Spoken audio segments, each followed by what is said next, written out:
Thank you, Avid Learning. Thank you, Team Ghoda and Ranjit for inviting me here. I'm delighted to be here.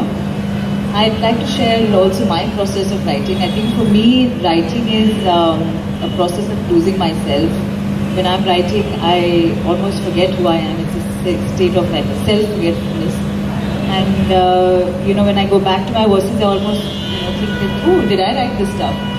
But for me, the inspiration really came when I started my study of ancient Indian texts, especially Indian philosophy, way back in about 2014.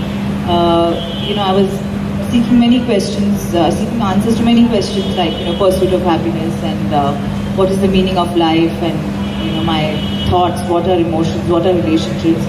And I chanced upon many answers through these texts, and that's when poetry just started flowing naturally to me, almost like a spontaneous overflow of emotions. And I, decided that this is something that I truly enjoy, and I must give it more expression. And it's like I'm reminded of a verse of an analogy by Ghoda.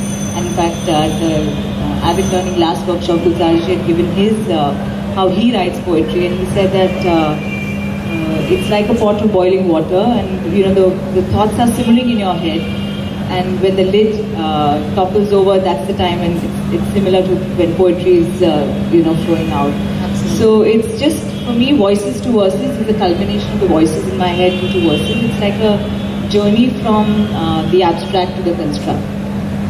And I felt that, in today's day and age of fast foods and fads and contentions and confusions, very few people have the time to really read about our ancient texts, especially commentaries and, research about these topics.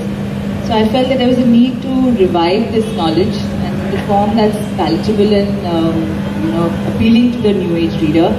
So these poems, deal with ancient texts, the subtle and deep wisdom of these ancient texts, but they're presented in a new age expression. We can all find ourselves in these poems. They're carved out of daily experiences. They're poems based on desire, habits, time, multitasking, acceptance. So, these are very concepts that are familiar to all of us. And I thought that this has to be presented, but it also has to be presented in a manner which is visually appealing, because otherwise it tends to get a little boring. And I had the privilege of meeting Raza ji about 15 years ago through our family art gallery, art museum. And I met him, and he relocated to Paris. He was living in Paris, but his heart belonged to India, and his love for India was immense. His sense of belonging and his knowledge of ancient Indian texts was something that I was struck by. He popularized Indian philosophy through his iconic paintings, and he brought concepts like Bindu, Panchatattva, Purush Prakriti, Kundalini, all these concepts to the modern day art lover in a beautiful way. And I felt a deep connect, deep synchronicity with his works. In fact, I remember him saying, very beautifully, he said, Divya Shaktiyon ke bina kala nahi, which means that, only with the collaboration of divine energies do you get craft. And I think in many ways, poetry is also an act of grace. It happens in a state of, and it's an inexplicable state where, this grace just flows. It's almost like an act of reverence, an invocation. So similar to what Raza ji did with his work, with his sadhana, his reverence.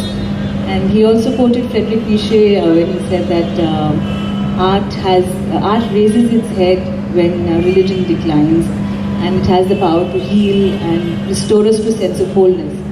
So those words really resonated with me, and I felt that I'd be blessed to have his works grace my poetry, and then present the poetry to the reader in a manner which is visually appealing and yet delivers a message at the same time.